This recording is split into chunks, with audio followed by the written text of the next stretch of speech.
Magandang gabi po sa ating lahat. Narito ang latest weather update ngayong araw ng Linggo, February 18, 2024 at hanggang sa mga susunod na oras at sa mga susunod na araw. Sa kasalukuyan, ang easterlies na lamang ang dominanting weather system na nakakaapekto sa ating bansa, lalong-lalo na sa eastern section.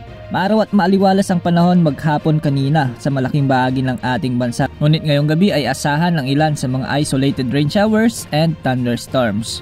Magandang balita dahil ayon sa latest wind forecast ng mga global models gaya ng GFS at ECMWF models, wala namang inaasahang mamumuong sama ng panahon, low pressure area o bagyo na maaring makaapekto sa ating bansa sa mga susunod na araw hanggang sa susunod na linggo. Ngayong araw nga dahil sa epekto ng easterlies ay makararanas ng maaliwalas o may medyo kainitang panahon ang inaasahan sa mga lalawigan ng Batanes, Cagayan, Isabela, Quirino, Nueva Vizcaya, Kalinga, Abra, Benguet, Apayao, Mountain Province, Ifugao, Aurora, Ilocos Norte, Ilocos Sur, La Union at Pangasinan. Ang mga nasabing lugar na ito ay posibleng makaranas ng bahagyang maulap hanggang sa maulap na papawirin na may pulupulong pag-ulan at pagkidlat pagkulog, dulot naman ng mga localized thunderstorms lalo na ngayong gabi. Sa Metro Manila naman, dahil pa rin sa epekto ng mainit na hangin o ng easterlies ay makararanas ng maulap na kalangitan na may kalat-kalat na mga pag-ulan, pagkidlat at pagkulog ang nasabing rehiyon. Bagyang maulap naman hanggang sa maulap na kalangitan na may mga pulupulong mga pag-ulan o pagkidlat pagkulog ang iiral sa Bicol Region, Northern Samar, Oriental Mindoro, Marinduque at Romblon.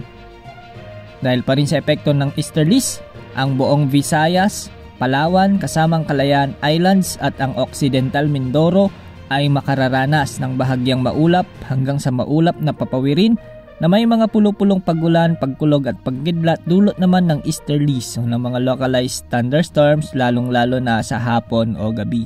Mas pinakauulanin ngayong araw ang bahagi ng Central Visayas at Eastern Visayas at Eastern Mindanao dahil sa umiiral na easterlies. Ang Mindanao ay magkakaroon din ng bagyang maulap hanggang sa maulap na papawirin na may mga pulupulong pag-ulan o pagkidlat dulot pa rin ng easterlies at ng mga localized thunderstorms. Magandang balita rin para sa ating mga kababayang manlalayag dahil walang nakataas na gale warning sa alinmang bahagi ng ating bansa. Ngunit posible pa rin makaranas ang eastern section ng bansa ng mga katamtaman hanggang sa malakas na mga pag-alon, kaya pinapayuhan pa rin natin ang ating mga kababayang mangingisda o manlalayag na mag-ingat sa pamamalaot o paglalayag lalong-lalo na ang mga maliliit na sasakyang pandagat.